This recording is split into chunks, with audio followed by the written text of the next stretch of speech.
Good afternoon, all. CamelbackTrading.org coming to you this Friday afternoon, March 31st. We are looking at Window Traders market profile of the ES and SPY. We have a lot to talk about. We're going to go recap all the charts, the whole quarter. This is impressive, okay? This is impressive. The weekly is firmly up now. The daily is firmly up in this S&P 500. The monthly is balanced. NQ has an outside month up. Even Righty got some legs. This is impressive. Now, again, it's short-term money, and I'm not crazy about the structure or the lack of volume, but that does not mean it can't go higher, okay? Please keep that in mind. Think about what this market shrugged off, and this is how I told my room about it. Just think about this. Every time the market goes down, all we hear is, well, the market was down because of inflation. The market was down because of the war in Ukraine. The market is down for this reason. The market is down because of the Fed. Well, we still have very high inflation. There's still a chance of a recession. The Fed is still raising rates. The war is still raging on. So we can go on and on. All that is piss poor excuses, okay? And that's why looking at the market and what the market does is 1,000 times more important than these news headlines or anything else. The market does what it wants to do. When the market decides it really does want to maybe care about those things we just spoke about, you'll know about it. Until then, don't fight it. You know, this is these very tough day for me. I had a great week. I'm very happy. I made 70 points on the week. But I only made 7 points today, okay? I had the afternoon pullback for just a little bit. Nailed it. And then look what it did. Didn't participate here. So I frustrate myself, and that's why a big part of my room is a live webinar all day as I am guiding and teaching the younger traders. It's not my trades, but what you could and should be doing so you don't get into the mindset sometimes that I have, and you are able to just attack these type days when they start occurring in, say, D period. Very, very valuable lessons to give people. Now, NQ goes out with a quadruple distribution. They held the fourth distribution by literally very small here.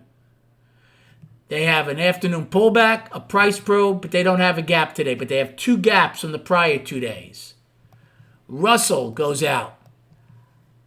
Russell really attempted to get a new high in the day. They didn't. They're getting an end, but that doesn't count.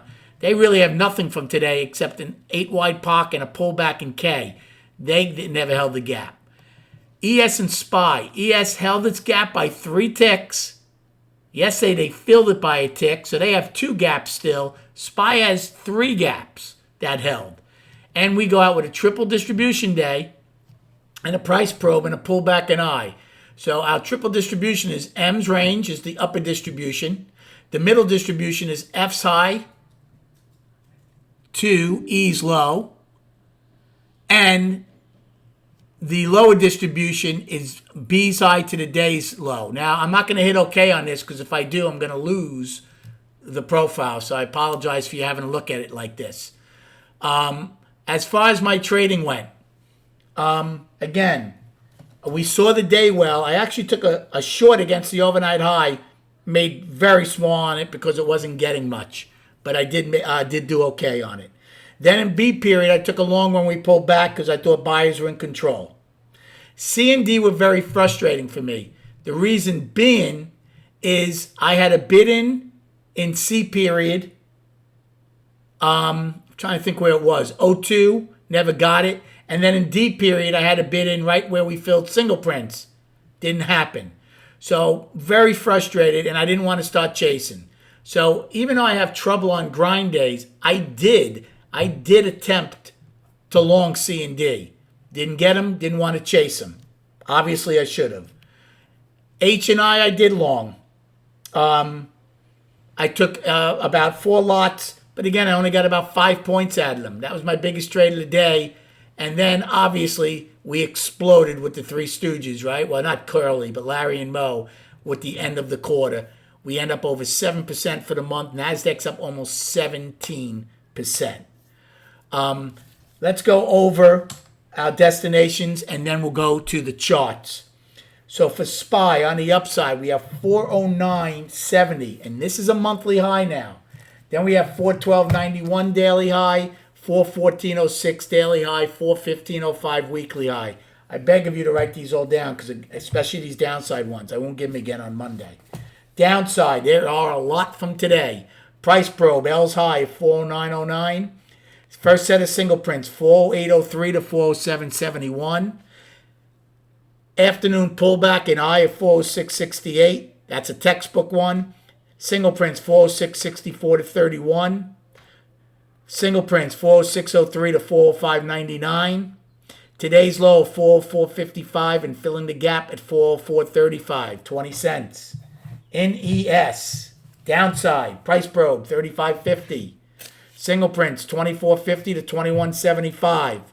Afternoon pullback, 11.50. Single prints, 10.50 to 07.50. Single prints, 04 and a quarter to 04. Today's low of 88 and a quarter. Filling the gap at 87.75. Upside, today's high is a monthly high of 41.25. Just missed the next daily high, poor high of 45.50, and then 59.25. Now, let's go to the charts. I'm going to end up losing the profile, but that's fine. Now, let me just get the charts up here. Okay. Now, let's start with righty. Okay? IWM. We talked about how they've been battling that August of 2018 high forever. Well, they battled it this month also. Well, right now they're $5 above it. But all this is in righty is what? Pure balance. Okay? It's a very large balance. It's an 11-month balance. Look how large this one was. It takes a while. Righty is a very tough one to figure out. So as far as swing traders go, it's tough. But they certainly take, I'm sure, some pretty sizable positions against these balance lows and balance highs because they have a tough time coming out of it. Pure balance on the monthly. Weekly. Weekly to me, did they take out last week's high just now? 178.18? Yes, they did. 3-week balance. Okay? So now they have a 3-week, they got back into balance on the weekly. So the monthly is balance, the weekly is balance. That's all pretty good. Okay? The other thing is, are these, this is a triple bottom from June of last year through October. They did hold it so far in that leg down last month. That's a very important level. Was it let me see this gap. They filled that gap though, right? 165.71. Yeah, they filled it. But that's an important level around the 162 level on the monthly and weekly. That's the bottom of the balance, obviously. So the monthly is balanced, the weekly is balanced, the daily is up. The daily finally got above the 20. They came out of an inside day 3 days ago, and now they're one time framing up for 3 days. So again, the monthly and weekly can't change until the daily does. Well, slowly the righty is trying to get the daily turn to up. Next step is the weekly if they're able to take out the week of March 13th high. So monthly balance, weekly balance, daily up. Triple Qs and NQ. Strike up the band. It's balance on the monthly because we took out last month's low, but it's an outside month up. So if we take out this month's high and we closed right at it, the monthly would automatically go up. So it's still balanced for now, but it's an outside month up. So it shouldn't be that hard for them to get the monthly up. Very positive for the tech stocks, right? Very positive. Weekly, up. Outside week up 2 weeks ago. The last 2 weeks have exploded to the upside. Tech is back for now. Monthly up, weekly up. Monthly balance, outside month up, weekly up. Daily, firmly up. Look at that. Came out of a 6-day balance. No, 1, 2, 3, 4, 5, 7-day balance yesterday to the upside, and got another good leg today above all three of their moving average. So so NQ and Qs, very spectacular finish. Now ES and SPY, 5-month balance, very positive finish. Remember last week It was a very indecisive monthly candle. Not anymore. So that's a positive finish. Again, we don't come out of balance until we take out February's high. I can tell you that. So even if we take out this month's high, we still have about $8 to go to get this monthly up. So the monthly is still firmly a 5-month balance.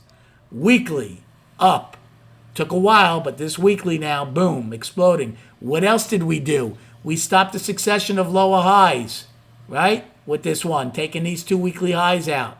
That's very positive, and we're above last year's. And the daily, boom, explodes to the upside. They certainly wiped out their lower high trend line from this year. So, we're above all 3 of our moving averages. They said that if we come out of balance, that's what you're going to have, either above or below them. Well, we're above them now. The bulls, very good. Now, again, the volume's pretty good today. It's 103 million, but again, that's because of the last day of the quarter. The 2 things that have been a little unsettling on these moves is the range most of this week and the volume. I still think we need stronger, longer-term players to come into the market for this to be sustainable.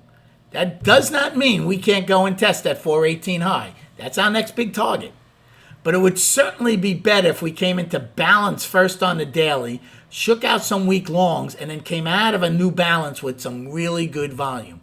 Maybe having intermediate or longer-term buys in here. That would make it healthier.